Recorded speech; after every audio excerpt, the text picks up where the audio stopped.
Bonjour à toutes et à tous et bienvenue sur votre chaîne d'information régionale, l'info en continu, l'info au sport de ce week-end.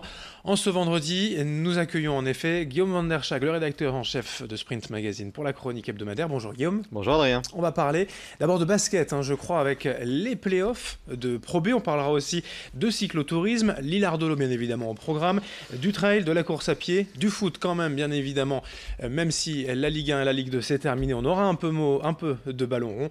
Alors d'abord les basketteurs lillois à l'assaut des quarts de finale ce soir. Ouais, après une saison régulière plus qu'honorable pour les joueurs du LMB, le Lille Métropole Basket, qui ont terminé à la 5e place sur quand même 18 équipes, et puis ils ont souvent été dans le trio de tête ou aux portes du podium. Eh bien, le LMB se lance dès ce soir à l'assaut des playoffs, un quart de finale aller à domicile. Les hommes de Jean-Marc Duprat vont recevoir l'équipe de Saint-Chamond au Palais Saint-Sauveur. C'est à 20h donc ce soir, ça devrait être plein avec une grosse ambiance. Avant un match retour prévu dès ce dimanche à 17h dans la Loire forcément, et un éventuel match d'appui en cas de un partout à l'issue de ces deux premiers matchs. C'est une équipe qu'ils avaient battue chez elle en championnat, mais face à laquelle ils avaient dû s'incliner à domicile. Cependant, on peut être confiant parce que la dynamique elle est clairement en faveur des joueurs du LMB qui restent sur la fin de saison sur 4 succès consécutifs, et puis avec un Rakim Buckles, l'américain qui est en feu, qui a l'habitude de passer 18, 20, 25 points par match. Donc voilà, on espère tout le meilleur pour ce soir pour les basketteurs lillois en play-off. Et un mot également concernant dans la région l'équipe de Denain qui participe également à ces playoffs. Absolument, avec donc c'est toujours en Pro B, Denain qui aura peut-être là pour le coup la partie plus difficile en quart de finale. Match aller ce soir à l'extérieur à Roanne, et Roanne c'est une équipe qui a été l'un des 2-3 épouvantails de la saison. Ils ont terminé deuxième de la phase régulière avec un bilan assez bon de 26 victoires pour seulement 8 défaites.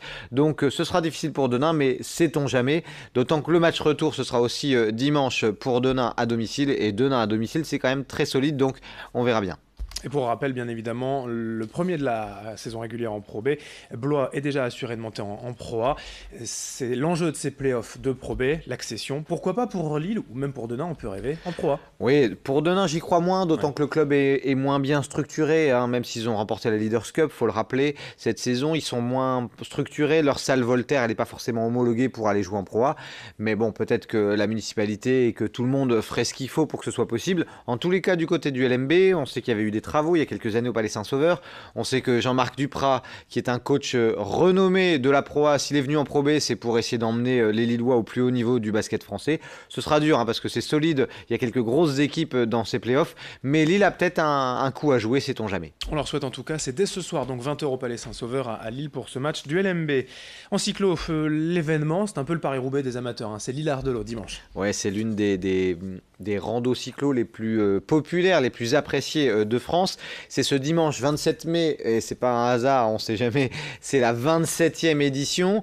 J'ai eu Philippe Crépel récemment au téléphone, qui est l'organisateur depuis des années, qui avait fait renaître de ses cendres cet événement incroyable, qui me disait qu'il serait pas loin du record. Ils sont quasiment aux 7000 participants, c'est exceptionnel. Ça sous-entend plusieurs vagues de départ. Le départ, c'est donc dès 6h30 du côté de Lille Grand Palais ce dimanche matin, et puis il va y avoir des départs échelonnés jusqu'à 8h, 8h30. Les premiers, pour se donner un ordre d'idée, vont mettre un peu plus de 5 heures et devraient arriver sur les coups de midi, midi et demi.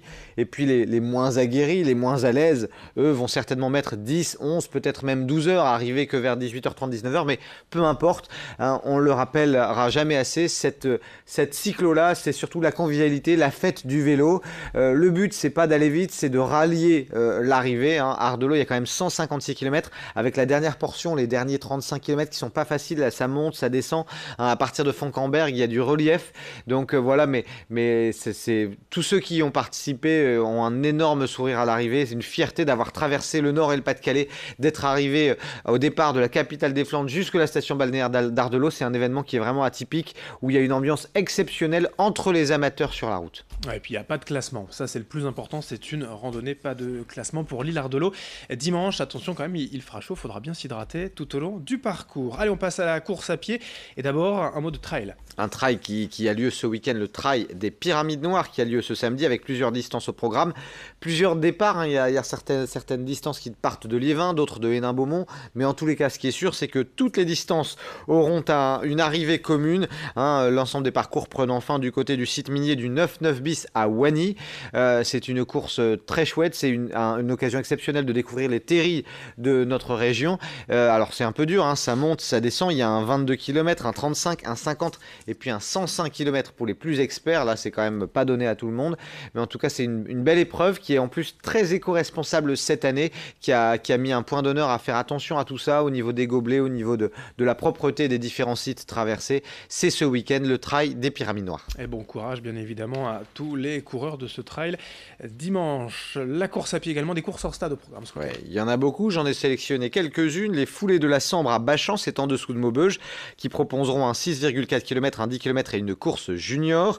Il y aura également les boucles de Zuidcote qui ce week-end fêtent leur 30e anniversaire. Elles vont s'y souffler leurs 30 bougies, 14 km en relais, c'est toujours sympa. Les foulées des écoles à Los Angoel avec un 5 et un 10 km. Et puis dimanche, il y aura les foulées de Bondu, c'est très sympa aussi comme épreuve, avec un 5 et un 10 km à la belle régionale et même un mini-trail où les plus jeunes pourront s'essayer au trail sur un parcours d'1,5 km.